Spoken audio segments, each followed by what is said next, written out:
Assalamualaikum teman-teman, kami akan mempresentasikan hasil diskusi kami tentang ilmu pengetahuan menurut pandangan barat mata kuliah Islam dan ilmu pengetahuan urusan pengampu Bapak Dr. Muhammad Inaini SG MPD. Sebelumnya kami akan memperkenalkan anggota kelompok kami. Kami kelompok Carbon Barangadakan, Milda Saputri, Diana Tika, Ayu Devita Sari, Sekma Widiartika, dan Mededa Solaka. Baiklah, langsung saja kita mulai presentasinya. Selamat menyaksikan. Hakikat ilmu menurut pandangan Barat. Menurut Barat, ilmu adalah suatu pengetahuan yang berasal dari pengalaman dan pengamatan dalam kehidupan sehari-hari. Namun, dilanjutkan dengan suatu pemikiran secara cermat dan teliti dengan menggunakan berbagai metode dengan tujuan mengembangkan dunia faktual. Metode memperoleh ilmu menurut Barat tidak ada yang menggunakan intuisi dan wahyu, karena ilmu dalam perspektif Barat tidak ada kaitannya dengan agama, karena agama dianggap tidak mendukung pertumbuhan ilmu dan cara berpikir ilmiah. Dan ilmu itu tidak bermuara kepada Tuhan, melainkan dari akal dan panca indera manusia.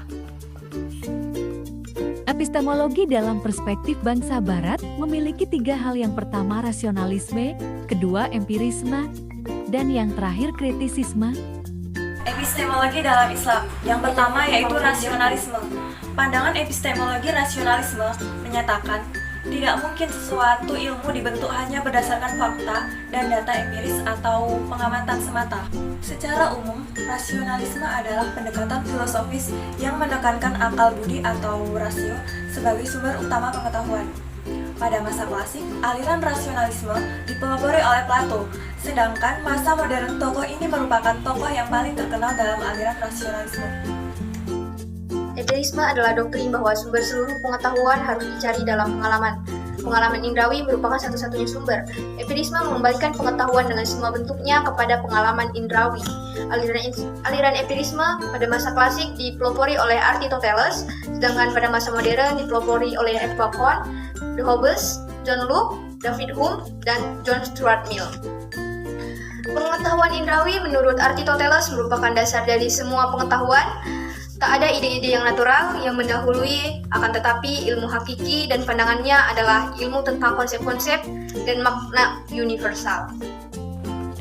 Kritisisme adalah filsafat yang diintroduksi oleh Immanuel Kant dengan memulai perjalanannya menyelidiki batas-batas kemampuan rasio sebagai sumber pengetahuan manusia, sekaligus kelemahan kemampuan indera.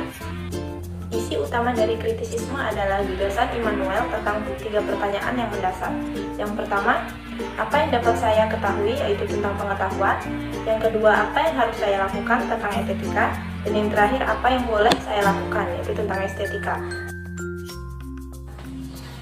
Kemudian, menurut pandangan Barat, ilmu pengetahuan memiliki kelebihan. Di antaranya adalah kelebihan rasional.